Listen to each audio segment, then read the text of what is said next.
Olá, queridos alunos do terceiro ano do ensino médio.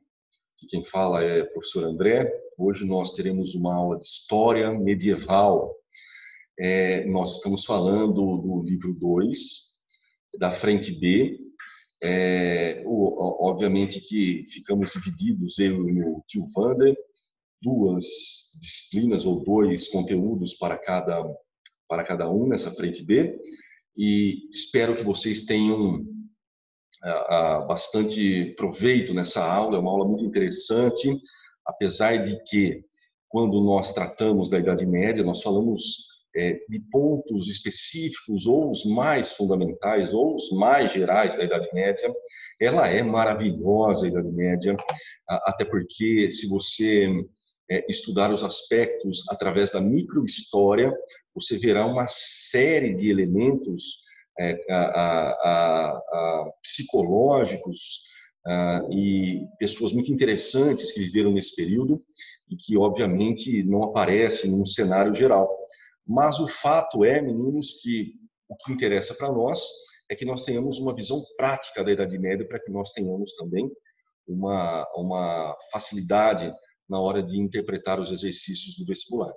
Para aqueles que quiserem ir um pouquinho além, eu indico uma série que eu estou assistindo. É uma série turca que se passa no século XIII, no século XII, no século XIII, e conta a saga dos turcos otomanos, que tomaram Bizâncio e fundaram o Império Turco Otomano, isso no século XV já. E é muito interessante você ver os aspectos gerais da Idade Média presentes, né?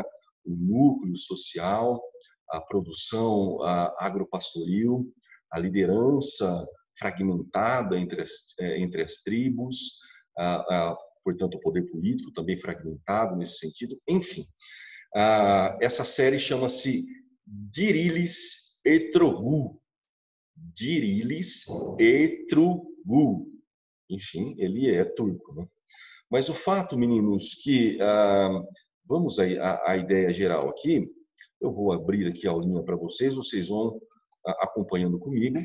É evidente que tudo se encaixa perfeitamente na história que nós contamos no cursinho, no terceiro ano, mas não é bem assim. De uma forma geral, eu apresento a Idade Média para vocês dentro da Europa, já que nós estudamos a civilização árabe, estudamos o Império Bizantino, agora nós estamos estudando a Idade Média europeia. Lembram-se que tanto os árabes quanto os bizantinos nós tratamos também das suas histórias nesse período, que vai do século V até o século XV aproximadamente. O que foi a Idade Média Europeia, meninos? Vou ler na íntegra, nós poderíamos parar por aqui a nossa aula. Aqui está contido grande parte daquilo que nós necessitamos como instrumento de conhecimento nesse período. Vamos a ela. Durante a Idade Média na Europa, é possível observar a integração de elementos sociais romanos e germânicos na formação política, econômica, cultural e social. Fundados em uma economia rural autossuficiente, acentuada pelo domínio do Mediterrâneo pelos árabes e as invasões germânicas, regulada por uma estrutura social estamental e descentralizada, sendo a Igreja a instituição responsável pela regulação filosófica, cultural e política. Nós poderíamos resumir a Idade Média. Obviamente que o tio André teve bastante trabalho para construir essa frase, e aqui estão todos os aspectos, ou os aspectos gerais, na qual nós teremos um estudo mais incisivo. Muito bem. Como está dividido a Idade Média europeia, meninos? Nós temos algumas divisões. Nós temos, na verdade, nós vamos estudar duas divisões e seguir umas. Nós vamos estudar Le Goff e nós vamos estudar Peter Brown. Nós vamos reconhecer essas duas vertentes da periodização da Idade Média, mas nós vamos seguir Le Goff nos nossos estudos, tá? Segundo Le Goff, a Idade Média está dividida em duas porções: a Alta Idade Média e a Baixa Idade Média. Aqui estão o período na qual cada uma está datada. A alta vai do século V ao século XI e a baixa vai do século XII ao XV. Muito bem? E também estão relacionados os principais fatos que ocorreram durante cada um desses períodos. Vamos ler na íntegra esses fatos. Na Alta Idade Média, meninos, houve a formação dos reinos germânicos, evolução do reino franco, formação do feudalismo, expansão bizantina e muçulmana e predomínio da cultura eclesiástica. Obviamente que nós podemos ter uma noção bem clara daquilo que está acontecendo a partir desses detalhes. Já a Baixa Idade Média, nós temos aqui o apogeu da crise feudal, desenvolvimento comercial, a formação da burguesia, as cruzadas, a formação dos estados nacionais, das grandes navegações e a laicização da cultura, justamente a partir do Renascimento. Meus anjos, por que o tio André está fazendo essa aula tão didática? Porque é justamente isso que se corrobora dentro dos vestibulares. É muito difícil passar um vestibular sem que haja uma pergunta da Idade Média. E isso, obviamente, se faz através de conceitos, né, meninos? Principalmente o FT, principalmente o EMA, eles trabalham diretamente com a ideia de conceitos, de interpretação de conceitos na avaliação deles, tá?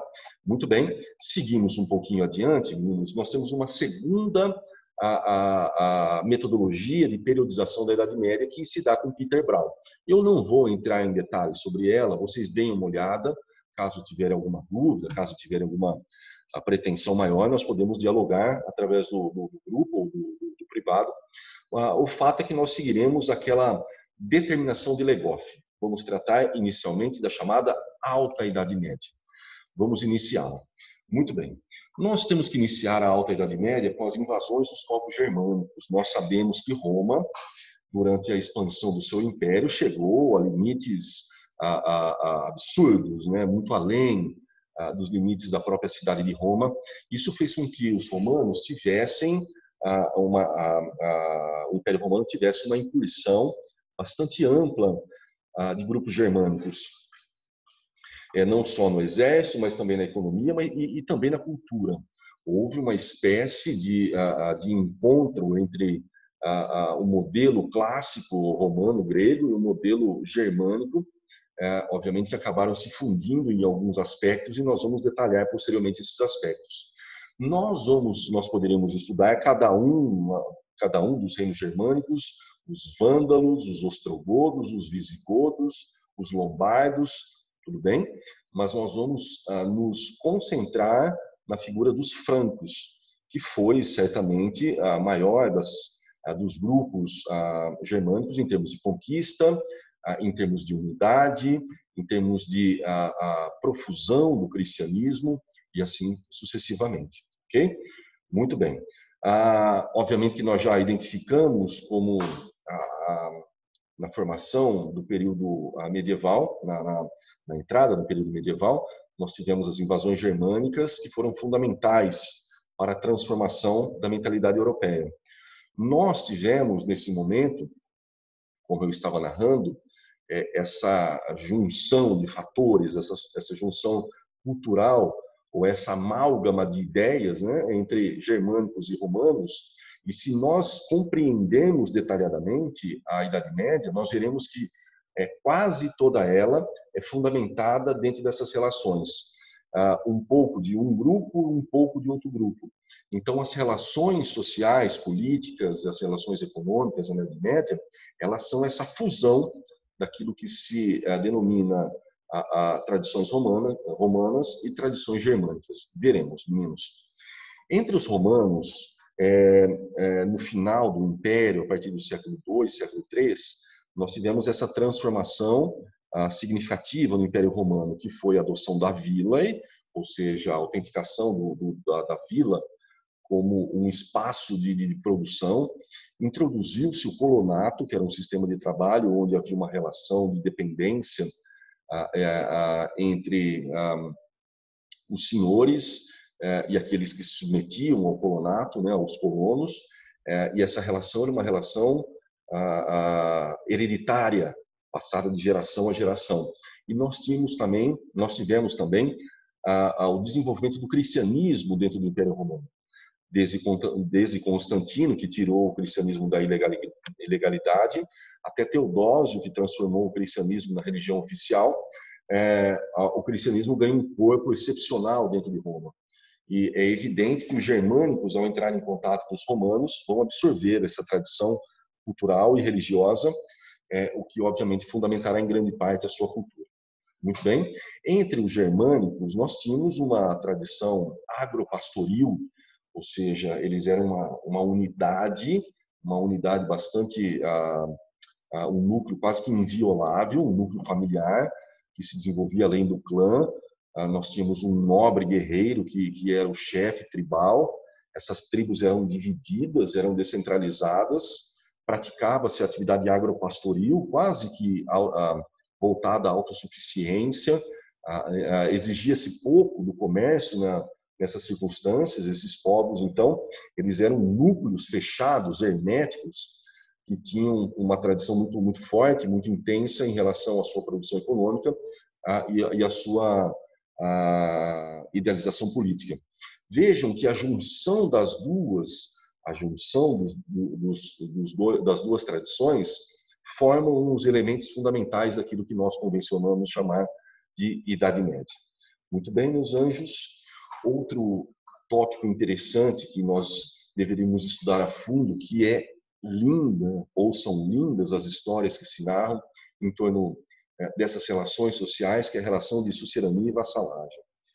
Essa foi uma tradição trazida pelos germânicos através do comitatus beneficium. O comitatus beneficium era uma relação de troca de favores entre indivíduos. Se dava numa porção, poderia se dar numa porção interna das tribos, ou poderia ser uma relação com outros grupos ou outras tribos que não passava, sobretudo, de uma relação de interesses econômicos e militares. Ou seja, eu dou uma parte de terra que eu conquistei para você, você é um excepcional soldado, você monta a sua tribo, o seu clã, e nós devemos favores uns aos outros. Esses favores estão ligados à relação de obediência e de sujeição em caso de guerra. Nós deveríamos nos unir. Então havia uma unidade militar, uma relação de defesa mútua entre os grupos que formavam, que idealizavam o chamado comitatus beneficium entre os germânicos. E na Idade Média, essa relação passou a se chamar sucerania e vassalagem. O modelo, a metodologia é muito parecida.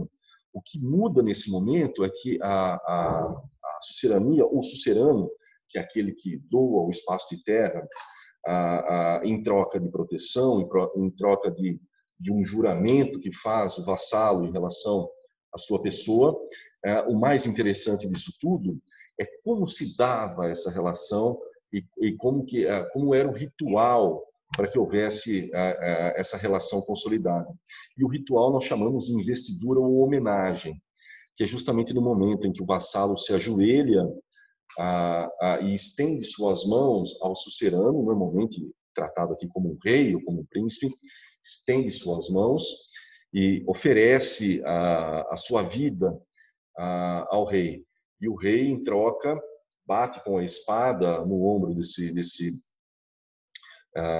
indivíduo, fazendo a investidura, investindo a ele a terra que passa a lhe pertencer. E nessa relação, obviamente, e dessa relação tem-se uma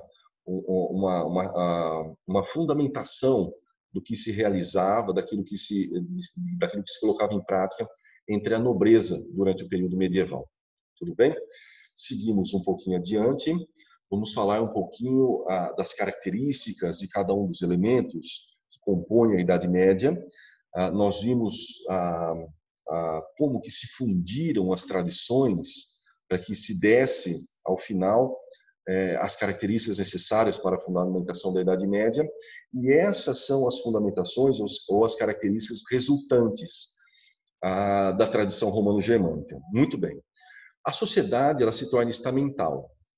Nós sabemos que a sociedade medieval ela é dividida em 3 grupos. Nós vamos estudar com mais detalhes isso, né? Nós tínhamos a igreja, que era o primeiro estado, nós tínhamos a nobreza, que era o segundo estado, e nós tínhamos os servos, que era o terceiro estado. Entrava também os vilões, que depois se tornaram os burgueses, enfim, nesse terceiro estado. O fato é que é uma sociedade estamental, não há a migração entre as classes sociais. Então você percebe que um nobre, obviamente, só se torna um nobre a partir da investidura ou homenagem que um sucerano faz a ele. Isso se dá numa relação estreita. Esse estreitamento de relações, obviamente, que tende a fortalecer os grupos dominantes, econômico e militarmente, sobre aqueles que estão subjugados ao sistema de trabalho, ok? Então, esse é um sistema estamental. A igreja apresentava essa rígida divisão social como expressão da vontade divina. Eu li uma vez de um bispo dizendo o seguinte, que assim como a cabra nos fornece a lã, o leite, nos fornece a carne, nos fornece o seu chifre como ferramenta de caça, ou seja, ela é tão útil ao homem quanto indispensável. O homem fez a cabra assim como fez o homem, cada um com suas funções. Então, cada homem foi designado segundo a tradição religiosa, e essa designação deveria ser cumprida por cada um de nós. Nascido servo, deveria, obviamente, honrar a Deus a minha função. Nascido nobre, assim por diante, assim por diante. Muito bem, a política medieval da Idade Média ela é caracterizada por uma descentralização. Isso se dá até a Alta Idade Média, basicamente, passando pelos francos, né, meninos? Os francos que tiveram uma ingerência fundamental na formação política e na formação cultural da Europa, mas prevaleceu justamente a divisão política entre os grupos sociais. Essa descentralização se fazia, obviamente, na maior parte das vezes, por conta da relação de vassalagem e sucerania. Ou seja, cada sucerano, apesar de ser vassalo de um outro sucerano, era sucerano de si próprio. Ou seja, cada uma das tribos formadas poderia, obviamente, se auto-intitular sucerano. E, nesse sentido, nós tínhamos uma fragmentação política. E essa fragmentação política virá a ser desconstruída justamente na formação dos Estados Nacionais a partir do século XIV. Mas, principalmente a Alta Idade Média, com exceção dos francos, é óbvio, prevaleceu essa caracterização política de se fragmentar ou descentralizar. Muito bem? A economia, meninos. Eu listei alguns tópicos aqui, porque são quase que obrigatórios eu falar. Né? A agrária é autossuficiente, onde se promovia a agricultura de subsistência baseada na servidão. Ponto. É evidente que a Europa ela vai passar por momentos de declínios e momentos de ascensão na sua produção agropastoril. Mas o fato é que este modelo ele chegará a um ponto, o modelo feudal, ele chegará a um ponto de estrangulamento, justamente no instante em que ocorrem as pestes, né, principalmente a peste negra, e posteriormente ocorre a unificação dos Estados Nacionais. Portanto, meninos, é interessante notar que essa economia rural, formada a partir da tradição grega, romana e germânica, ela também sofre uma forte influência do domínio árabe sobre o Mediterrâneo e do domínio bizantino nas relações com o Mar Negro e, portanto, com o Oriente.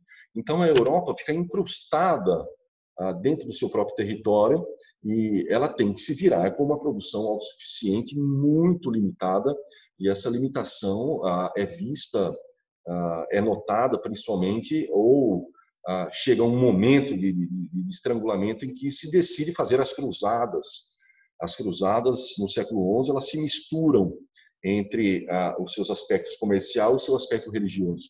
Mas o principal motivo foi justamente esse excesso de pessoas num espaço reduzido e, obviamente, com uma produção em declínio ou estável. Muito bem. A cultura, meninos. Nós tínhamos uma dominação bastante ampla da igreja. E isso nós temos que tratar em vários aspectos, no aspecto social, no aspecto político, isso se dá através de uma dimensão cultural, no aspecto econômico, mas também no aspecto filosófico. Vocês verão na aulinha de amanhã, em Santo Agostinho, que durante a Idade Média a filosofia esteve submetida à religião ou à teologia. Então, o que significa isso? Significa que a filosofia emprestou parte da sua metodologia para que fosse fundamentada aspectos dogmáticos ou religiosos justamente pelos filósofos medievais. Estou dizendo Santo Agostinho e São Tomás de Aquino. Tudo bem? Então, se nós tivermos uma compreensão geral desses aspectos que nós estamos tratando aqui do período feudal, obviamente que nós teremos uma facilidade muito grande de entender o seu funcionamento. É interessante que nós também entendamos como é que se dava o sistema de produção no feudo.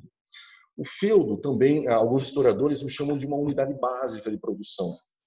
Vamos tentar comparar, por exemplo, com o engenho no Brasil. É lógico que as dimensões e a produção é completamente diferente daquilo que nós estamos falando. Mas o engenho ele tinha um sistema de produção, ele tinha uma metodologia de produção, ele tinha uma logística específica, e é evidente que a sociedade medieval e a produção feudal ela também tinha essa logística. Então você tem o castelo no centro, né? Normalmente ali estavam contidos os nobres, e existiam os servos.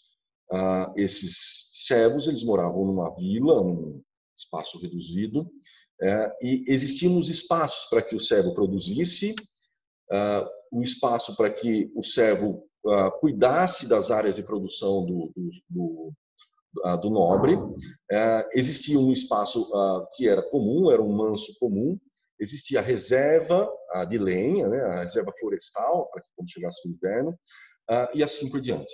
E existia um espaço para a igreja também, né, meninos? Quem queria regular as relações sociais sem a igreja nesse momento? Então, nós tínhamos um núcleo de produção bastante definido, um arquétipo, um modelo bastante claro de como funcionava o sistema feudal de produção em sua logística. Ok? Vamos tratar, nós já tratamos das relações entre os nobres, que é a relação de vassalagem e sucerania. Agora nós vamos tratar das relações entre servos e nobres. É evidente que os servos eles não têm culpa de serem assim. Deus quis que eles fossem. Deus os ordenou para que eles fossem servos. Então, uma das funções que nós temos que tratar aqui é justamente quais os deveres que o servo tinha em relação ao nobre. E os deveres que eu citei, obviamente, são os principais. A corvéia, a talha, a banalidade, que são os mais triviais. Vocês ouvem isso desde o 5º ano do ensino fundamental. Mas nós temos 3 que são bastante bizarros. Primeiro, um que chama-se prestação. A hospitalidade forçada, o alojamento, a comitiva senhorial. Ou seja, um outro nobre vem visitar o nobre do castelo, ou enfim, ou o nobre do castelo se dirige até o manso servil para tratar das questões econômicas com os servos, então você tem que sair da sua casa para o nobre ficar. Não tem jogo. Essa é a ideia, que coisa gentil. Né? O outro é a mão morta. Se morre alguém da sua família, você tem que pagar por conta disso. Pô, morreu, coitado.